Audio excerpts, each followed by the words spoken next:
ओंकार जी, इस समय राज्यसभा में बहस चल रही है नीट के बिल के ऊपर। और राज्यसभा में कल वंदे मातरम बिल पास भी हो गया। तो अब जो भी स्थिति मुझे दिख रही है विपक्ष की, जो राज्यसभा में कह रहे हैं, और जो खड़गे जी का भाषण जो मैंने सुना, तो कुछ ऐसा लग नहीं रहा आपको कि साहब एक दिशाहीनता की ओर अग्रसर है? कोई कंसर्टेड एफर्ट नहीं है। इतना बड़ा एक काम हो गया कि साहब धर्मेंद्र प्रधान का रेजिग्नेशन हो गया, और धर्मेंद्र प्रधान के इस्तीफे के बाद भी कांग्रेस उदास दिख रही है। उसको लग रहा है कि साहब की उसकी चिड़िया कोई और लेके उड़ गया। जी। देखिए, आपने दिशाहीनता की बात की है। दिशाहीनता की शिकार शिकार तो कांग्रेस पार्टी पता नहीं कब से है। ये जो दिन देखने पड़ रहे हैं कांग्रेस पार्टी को, ये तो दिशाहीनता की वजह से ही है। कोई सिद्धांत नहीं, कोई नीतियां नहीं, कोई विजन नहीं, कोई लीडरशिप नहीं। जो तीन बातें कही जाती हैं, नेतृत्व, नीति और नियत, उन तीनों में एक खोट है। तो और कोई अगर इनको सलाह देने की कोशिश करे या कांग्रेस पार्टी की निरंतर जो दुर्दशा हो रही है उस पर समीक्षा करे, तो इनको बड़ा बुरा लगता है। फिर ये इनका वश चले तो ये मीडिया वालों पर भी अटैक कर दें। इनका वश चले तो जो समीक्षक हैं, जो इनको सलाह देने की कोशिश करते हैं, जिन्होंने थोड़ा ठीक ठाक अवस्था में कांग्रेस को देखा है, वो सबसे ज्यादा चिंतित रहते हैं। और वो लोग भी जो एक्चुअल में वास्तव में चाहते हैं कि लोकतंत्र की जो परिभाषा है और लोकतंत्र के जो आवश्यक तत्व हैं, वो उनको अपनी आंखों के सामने जीवंत दिखाई तो दे, तो वो भी इनके दुश्मन। और लोकतंत्र में कहने का आशय ये था मेरा कि भाई, विपक्ष भी बहुत जानदार भूमिका में रहे, बहुत सकारात्मक रूप से समालोचनात्मक टिप्पणियां करें। आपको किसी विषय पर अगर लग रहा है कि ये ठीक नहीं है, तो आप फिर अपने तर्कों से उसको सही करवाएं, मजबूर करें सरकार को कि आपने इस बिल में ये गलत प्रस्ताव रखें। तो वैसा तो कोई अध्ययन दिखाई नहीं देता, या इनको लगता है कि नहीं, बिल में कोई गड़बड़ी है ही नहीं, तो बिल पर बात ही क्यों करें जब गड़बड़ी नहीं है तो। या कोई उसकी समीक्षा करने वाली टीम ही नहीं है इनके पास। मैं ये भी मानने को तैयार नहीं हूं कि जिस पार्टी ने इस देश पर इतने वर्षों तक राज किया हो, इसमें विशेषज्ञ ना हो, ऐसा भी नहीं है। वो बैठ करके पैमाइश कर सकते हैं। ऐसे नेता अभी भी पार्टी में मौजूद हैं जो कैबिनेट मंत्री रहे हैं, अलग अलग डिपार्टमेंट में रहे हैं। शायद उनकी भी सेवाएं नहीं ली जा रही है, उनकी भी पूछ नहीं है। इन लोगों को लगता है कि व्हाट्सएप व्हाट्सएप ट्वीट ट्वीट का खेल खेलो, राजनीति हो रही है, दिक्कत क्या है। और कुछ भी अगर सरकार लेकर के आए तो उसका जम करके विरोध करो। कहीं से कोई आंकड़ा मिल जाए तो उसको गलत तरीके से ट्विस्ट करके मोदी सरकार के खिलाफ उसको हथियार के रूप में इस्तेमाल करो। जैसे आज मैं देख रहा था जो आंकड़ा मल्लिकार्जुन खड़गे ने पेश किया कि 1.25 लाख के आसपास छात्रों ने सुसाइड किए हैं। अब आप देखिएगा कितना बड़ा ट्विस्ट है इसमें। 1.25 लाख छात्रों का सुसाइड 2014 से 2026 के बीच में, ऐसा इन्होंने कहा। लेकिन जब मैं देख रहा था रिसर्च करके, तो मुझे पता लगा कि साहब ये एनसीआरबी की जो वेबसाइट है उस पर आया है एक आंकड़ा कि 2014 से 2024 के बीच में कुल 1,23,918 छात्र छात्राओं की आत्महत्या दर्ज तो हुई है। लेकिन ये क्यों हुआ है?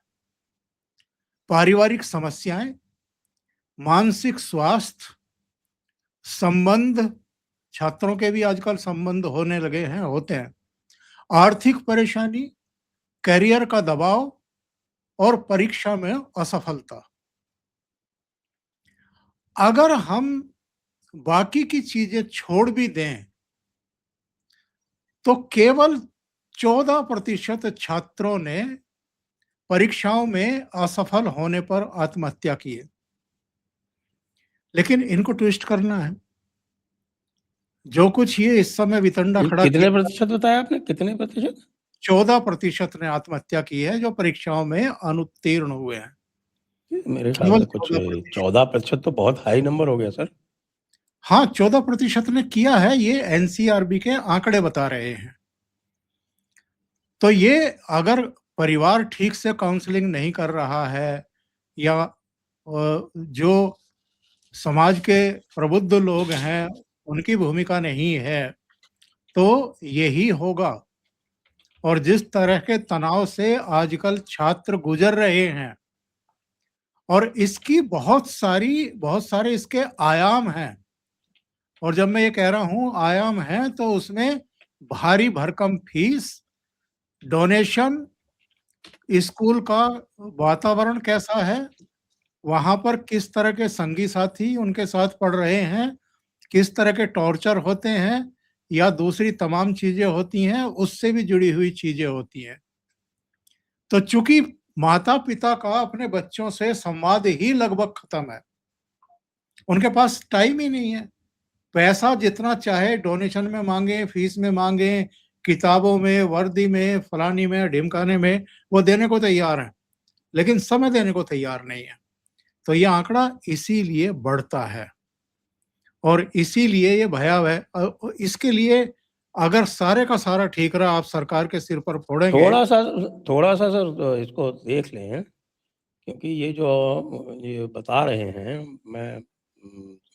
अभी मैंने इसको खोला ये साइट को, क्योंकि वो 14% आंकड़ा आपने दिया वो मुझे समझ में नहीं आया। तो इसमें ये बता रहे हैं कि ये आपके फेल स्टूडेंट का परसेंटेज नहीं है।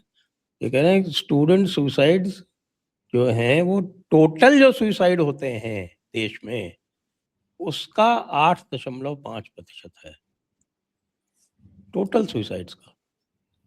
तो हो सकता है, चूंकि मैंने एआई से लिया है ये आंकड़ा, जी। तो इसलिए वहां पर कुछ मिस्टेक हो सकती है। मैं बल्कि उसका एक स्क्रीनशॉट दे देता हूं ताकि दर्शकों को आसानी रहे देखने में। ये मैं आपको स्क्रीन के रूप में दे रहा हूं, एक बार इसको आप ले भी सकते हैं अपनी स्क्रीन पर। जी हाँ, ये वाला आंकड़ा है। तो ये एआई का जनरेट किया हुआ है और उसने एनसीआरबी से भी इसका रिसर्च करके दिया है यहाँ पर, जिसमें ये नीचे दिया गया है कि 2024 में 2032 मामले परीक्षा में असफलता से जुड़े थे, जो उस वर्ष हुई छात्र आत्महत्याओं का 14%। ये गलत लिखा है। तो ये जो है, ये सारी आत्महत्याओं का, पूरी आत्महत्याओं का प्रतिशत है ये इनके आंकड़े देख लीजिए तो उससे भी यही स्पष्ट हो रहा है। इन्होंने जी हाँ, खुद ने अपनी वो कर दिया। लेकिन जिस तरीके से मल्लिकार्जुन खड़गे या राहुल गांधी छात्र या आत्महत्याओं का नहीं है ये प्रतिशत, ये टोटल आत्महत्याओं का प्रतिशत है। आज प्रियंका वाड्रा ने कहा कि 750 करोड़ छात्र प्रभावित हुए हैं। 750 750 करोड़ और भारत की जनसंख्या है 750 करोड़ तो पूरे विश्व की जनसंख्या है। अरे भाई, नहीं वो तो इतनी भी नहीं है। वो तो कुछ भी बोल सकते हैं, मैं सुनवा देता हूं आपको। नहीं, मेरे ध्यान आ गया मुझे। 750 करोड़ छात्र प्रभावित हुए, मगर एक भी दोषी, तो ये कुछ भी कह सकते हैं माहौल बनाने के लिए। तो ये खेल, अच्छा, दिशाहीनता की बात आप कर रहे थे, तो ये दिशाहीन नहीं है तो क्या है? देश में और कोई इस समय विषय नहीं है क्या, मुद्दे नहीं है क्या, समस्या नहीं है क्या, जिन पर आप फोकस करें? या आपको इसी की पूंछ पकड़ करके रहना है? इसमें से जितना जूस निकलना था, निकाल लिया आपने। एक कैबिनेट मंत्री का अगर पिछले करीब-करीब 12 साल में पहली बार इस्तीफा हो गया है, तो इसके बाद आगे बढ़ना चाहिए। इनको लगता है कि जितनी आसानी से हमने धर्मेंद्र प्रधान की बलि ले ली, ऐसे ही हम देश के गृह मंत्री की भी ले सकते हैं और उसके बाद फिर प्रधानमंत्री की भी ले सकते हैं और फिर सत्ता हमारी। ये इतना आसान है क्या?